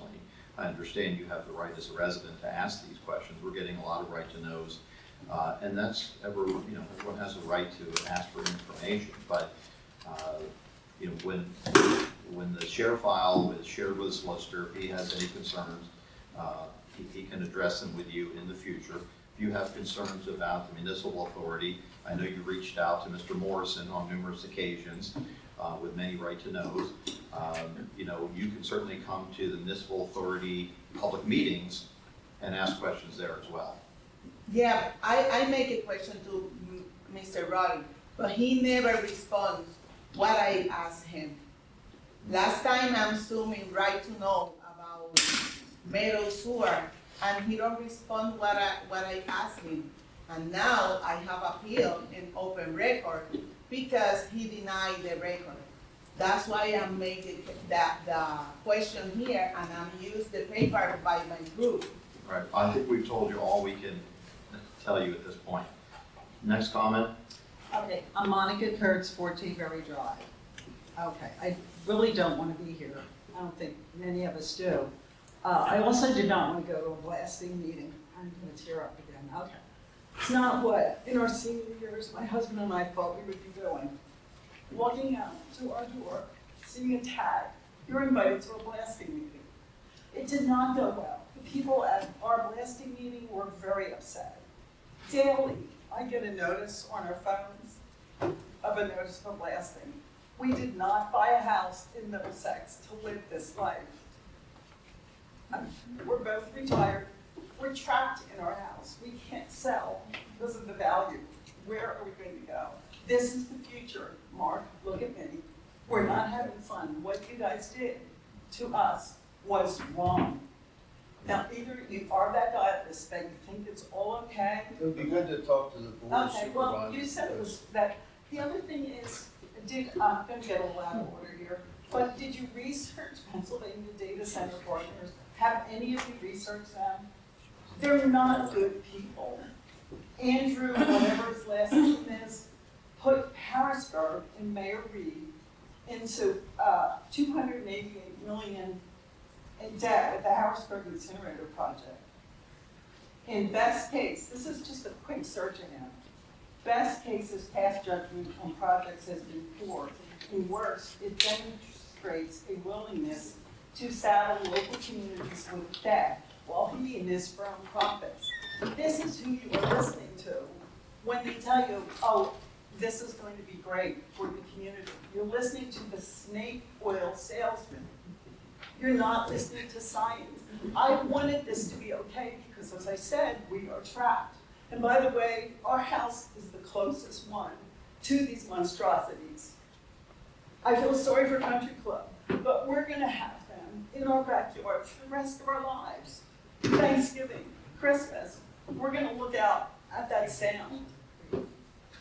Now, if we have to live with that, we can't stop it, and believe me, I am financing, as is my family, the legal.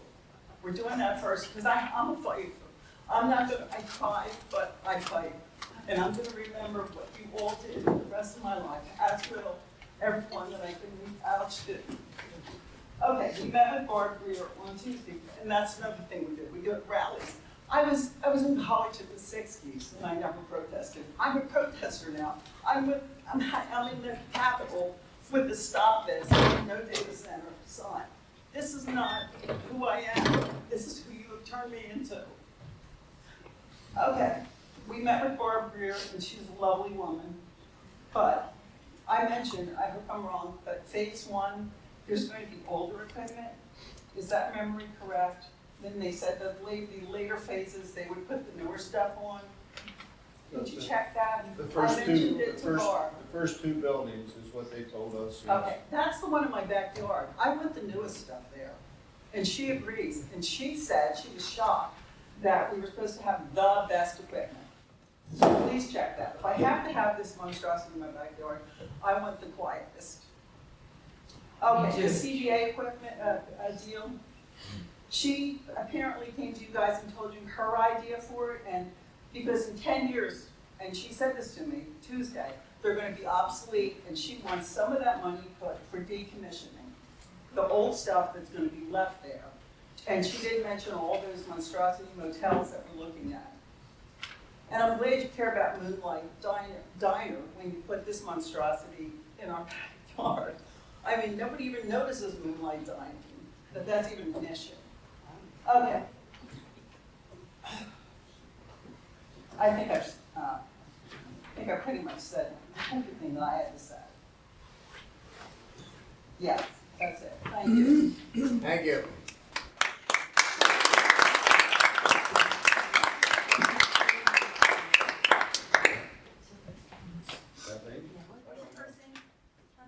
Monica.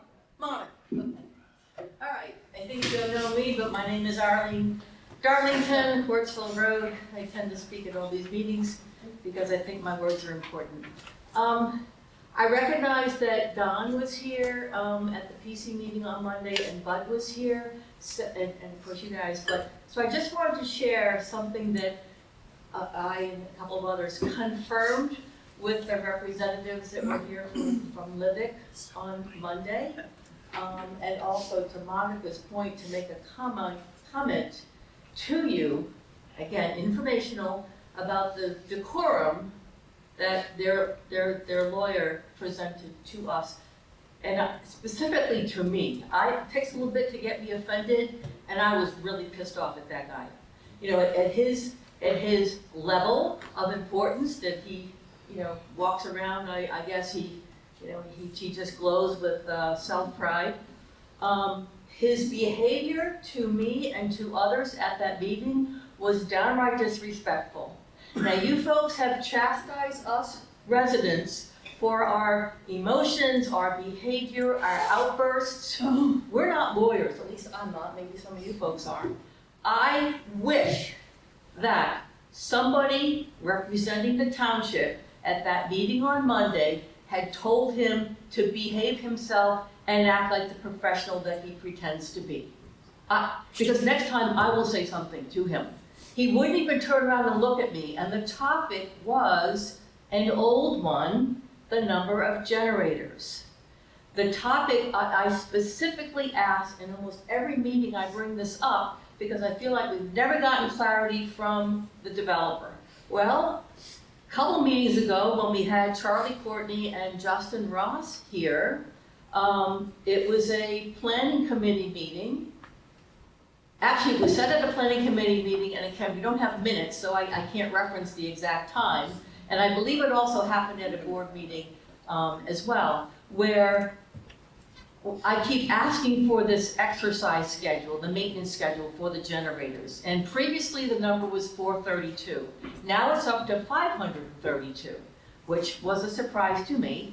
So I asked the attorney, what's his first name? Andrew? Anthony? Andy. Andy. It's gotta be Andrew. John. Okay, so I asked him, because he was kind of like new to us, I think he had been here once before, so I wanted to bring it up again, and I said, you know, the number of generators, and it took a little bit, but it was confirmed at 532, so my number, I had to bump it up, because I had the math on 432 generators. It's about 9 hours of testing a day. So I had to quickly do the math. At the end of the meeting, I informed everybody, oh, by the way, now that we're up to 532 generators, the hours of testing per day, Monday through Friday, from now till eternity, is 13.3 hours. So think about that. Think about the Monicas. Think about the Jody Shibbles. Think about the Viola Everleys. Think about the Earl Beams that live, this is in their backyard or their front yard. 13.3 hours of generator testing Monday through Friday for the rest of our lives. So that was just Arlene sharing to you, hopefully making an impact that you can take home, and when you're sipping your coffee, you're thinking, yeah, those generators are running. Yeah, those generators are running. Whatever the noise level is, apparently it meets our township, our township level, you know, minimal level, or you know what I mean, threshold levels. What we don't talk about is air quality. What we don't talk about is odor. What we don't talk about is heat. And I'm not an expert on these generators, but I'm a little surprised that those topics don't come up. They're not raised by you folks. They're not raised by the planning committee. So just, you know what, ask them, please ask them. Because they're rude to us, because we're apparently peons. We're only paying the taxes to live here, but we don't matter. So just ask them. Andrew, what's his name? Andrew? He would not look at me when I said, I requested, well, part of the approval, as I understand from previous meetings being here, is that the approval to finally build Phase 1B is contingent on us getting the maintenance schedule, you know, so we'll know. And he flat out said, he wouldn't even look at me, I'm sorry, I'm looking right at you, Phil. He flat out said, the tenant is not going to release a maintenance schedule. And he just dug his heels in, and I was mildly shocked.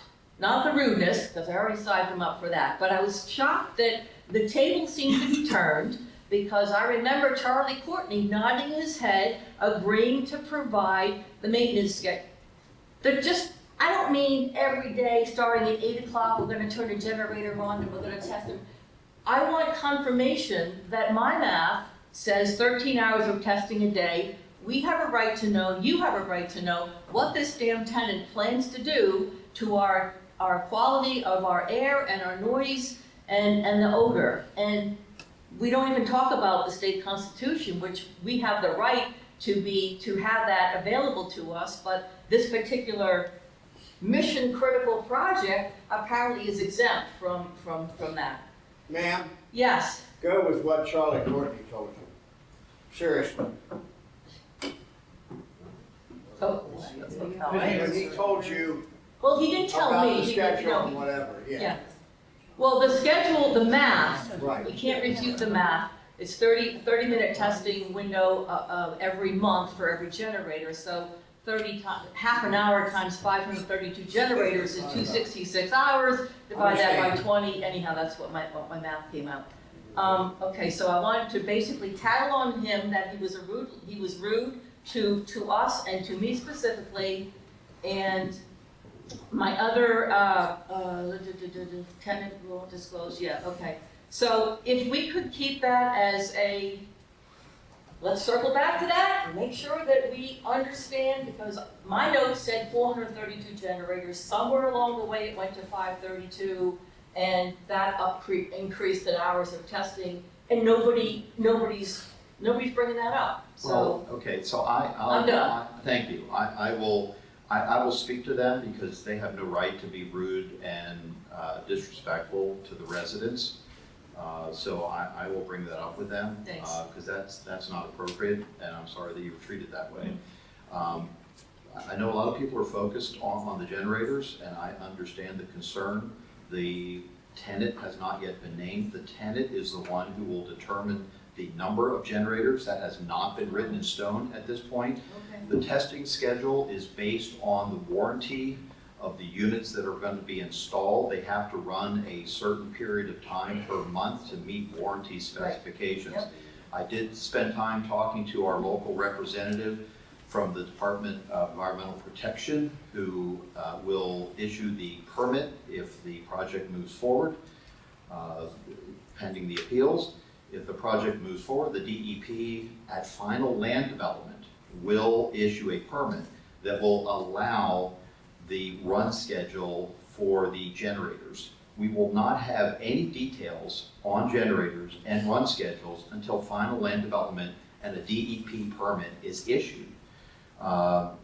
So the project that's in Lancaster right now, I'm sure many of you are following the CoreWeave project, Greenfield Road data center, smaller than the proposed data center in PAX 1. They were approved per generator to run 100 hours per year. The developer said, we don't need that. We'll take what you're allowing us, but we're going to run 25 hours per year per generator. Much smaller generator field than what's proposed for PAX 1. None of this will be identified until final land development and DEP permit. So I'm on this. I talked to the DEP, to our regional person, and to get an understanding. I talked to the South Central director, as well as the air quality manager for our region, about how, because I wanted to know, how does this happen? How do we know what the run schedules are? And we won't know until final land development and DEP permitting, and then we'll know what that schedule is proposed to be, and we can certainly at that point take resident input. What's ideal in terms of run schedule, time of day, and try to limit it as much as we're permitted by the township. But most of this, unfortunately, is out of our control. It's under the control of the state. And the one thing I would ask everyone to do is to look at Purple Air monitors. I know some of you went to the Clean Air Board presentation a few weeks ago. I know those retired physicians that are on that. good friends with Dr. Carey, the pulmonologist who started that back in the 1990s. He's no longer involved. They asked me to sit on that panel, and I declined. But the purpleairmonitor.com, I encourage everyone to look at that. You can see real-time air quality. It's really throughout the world. Most of the United States is the eastern half of the United States. Look at Ashburn, Virginia. The AQI in Ashburn, Virginia, which is Data Center Alley, I've never seen it over 50.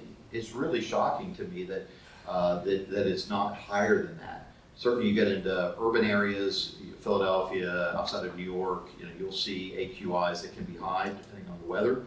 But in Data Center Alley, and again, look at this. This is independent people that are mostly anti-data centers who are putting these monitors out. And an AQI in Ashburn is, I've seen it 0 on numerous occasions, and this is real-time monitoring. So I'm not saying there's not an issue with generators. There's an issue obviously with 81. We have a monitor, several monitors in Carlisle. There's a monitor in New Kingston. Well, look at this stuff and follow real-time air quality. This is data, real data from modern air quality monitors. So I encourage everyone to look at that. But I understand the generator issues. I'm concerned about it. That's why I spend time talking to DEP. We'll have more answers if this project proceeds. It may or may not proceed based on the appeal. And if it proceeds, we'll have that at final land development. So we'll have answers at some Well, I point. appreciate you confirming that there is somebody keeping an eye on that, because it shouldn't be me. So I'm glad I raised it, so I have a certain comfort level that it's being, it's being watched, and to tell me what, the steps and where this finally gets defined, I guess. And I will speak to that, to the people, from Mr. Giorgione and Livick, and tell them they need to treat our residents with respect. Yeah. So, thank you. They get excited when we get excited, but, they can set the tone. Thank you.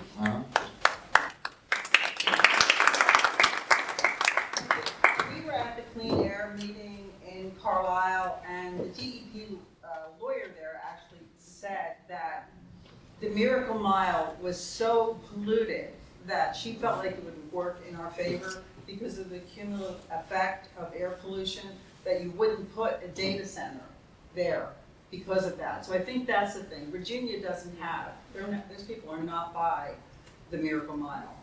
With the, we just found that out, the idling of the trucks, apparently that's really bad, because I thought I had really clean air.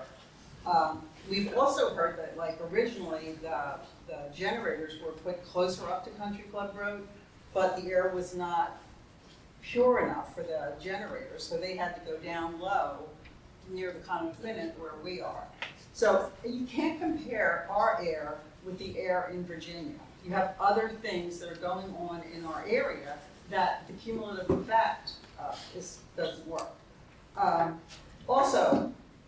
The Clean Air contacted me, and my husband or someone is going to have one of those air monitors.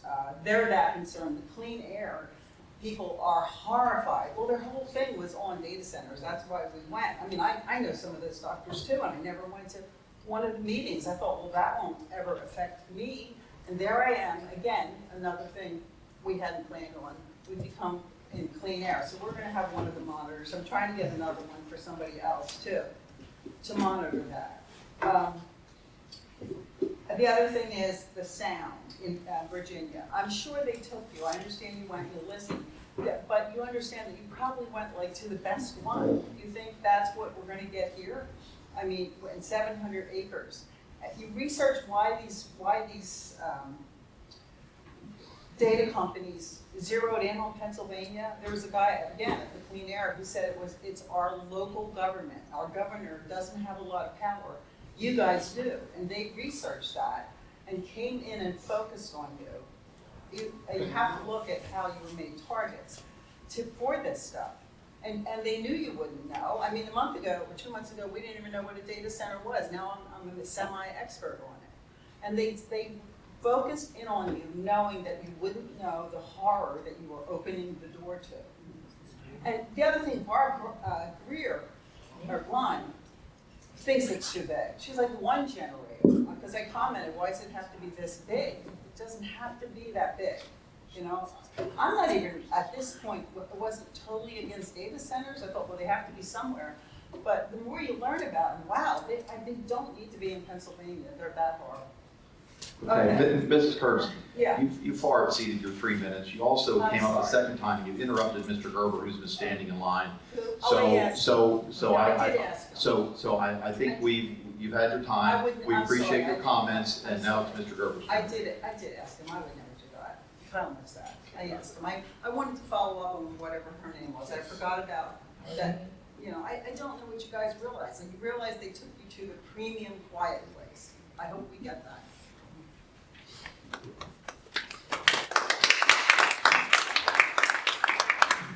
Kyle Gerber, 585 Burnheisel Bridge Road. I have a question to the Board of Supervisors.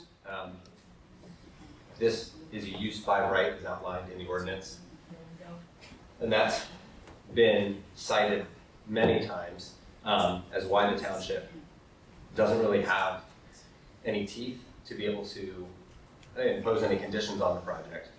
And my question specifically is what was the rationale behind permitting data centers, which as I understand is a new use prior to 2025. Why did we write into the ordinance that data centers are a use by right? They are something that are so impactful on a local community. It seems that it would be incredibly unwise to not reserve the ability to impose conditions upon them.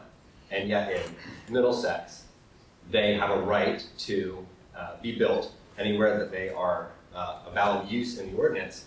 And all that the township can do is flag whether they do or do not check ordinance boxes. And there's no ability to use discretion and discernment on a situation by situation basis at all. And I specifically would like to hear from Mr. Geithwaite and Mr. Goodhart, since they were the ones on the board at the time that that decision was made. I'm going to speak on behalf of the board, since you're an appellate in the case No. that you're suing the Board of Supervisors. I think it's not in our best interest to answer your questions in a public forum. I think your questions can be answered in the courts where the case is going to end up. And if the solicitor thinks otherwise, it just makes sense for me to speak on behalf of the board that this is a pending legal case. Those questions will come up in court. You're an appellant in the case, and I don't think we have any comment. Well, I respect that. I suppose I still think it's a fair question outside of any pending legal appeals. And if anybody else wants to ask it, it's something that I think it's something that's worth consideration and something that the residents have a right to know. Like, what was the rationale? Because the minutes don't document any particular rationale as to why it was written as this type of use. Thank you for your time. Understood. Thank you.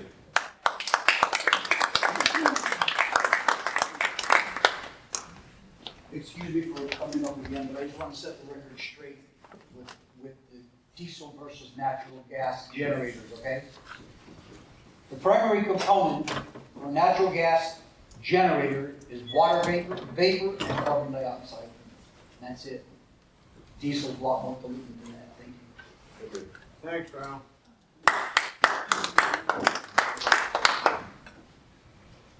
Just a basic question, Jody Shibble, 18 River Drive, and it's on the blasting, which I know I could take it to them, but I just want to make sure we're all on the same plan, and I'm not understanding. When they were cited for the incident that occurred, it was my understanding that they came to an agreement that they would blast 25% less. Is that correct? That's correct.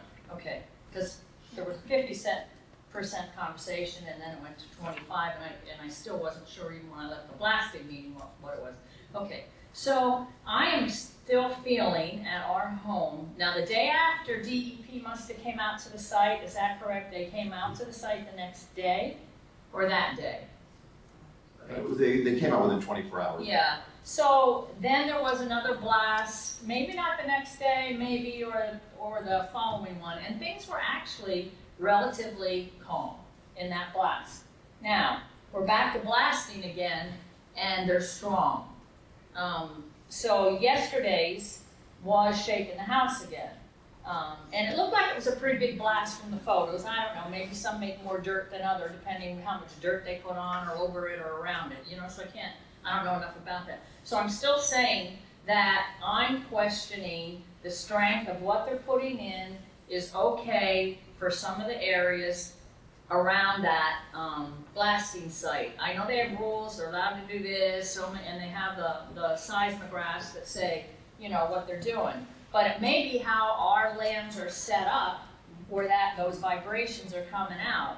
It's kind of open where I am, except for the trees right now because they're full. But it's shaking in some areas. I mean, you know, and the comment the blasting person made speaking was it was like a child running through your house. Compare it to that. But that's no comparison to what we feel with these blasts. So if you're having that, and if it was once or twice, maybe not an issue, but it's day after day after day, that's a difference of the constant shake. I have a pool, I don't even know how I'd know if that was affected, and that's at the back of the property, near the creek. You know, unless I see a massive water loss all of a sudden, and you can see that happens, you know, with the humidity and this. But, so my concern is, are we really blasting at a level that is going to be used day after day after day? Should it be a little less? I don't want to see them come to double blasting a day in order to lessen charges and make that work, because then you're exposed to more blasting. But I'm just not sure. I question they're actually down the 25%, or that's not enough. That's my So thought. did you find the session to be helpful at the barn? I found it to be informative for people maybe who have not been, you know, as involved as, of course, some of us with that. So how can I say, you know, it was informative, but I still feel that what they're saying they're doing is not enough for the residents that are feeling the effects. They're really feeling the effects. I mean, they're out into the community of the Meadows, I would guess, also them, if I'm getting that. Because I'm across the creek. You know, you go down the slope, you have the creek, you're up, then I'm up on a hill, there's all that land that comes through. So I don't know how it's blowing in, but it's shaking my back side of my house. Right. And I have cement blocks, of course, in the basement, and that's what I'm saying.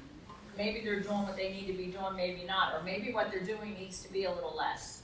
Well, I think that's something you certainly can reach out to Fabio. You have his contact information, his email, the Pottsville office of the DEP to lodge complaints, and the township has no control over that. We have no control over, you know, the force of their blasting. I think we're probably somewhat fortunate that they elected to reduce by 25%. I don't know if your personal experience has been much different, but if you have complaints, I would reach out to Fabio, reach out to the Pottsville office of the DEP to lodge your complaints and concerns, because we as a township can't control that. Right, but I do want you to be aware of it.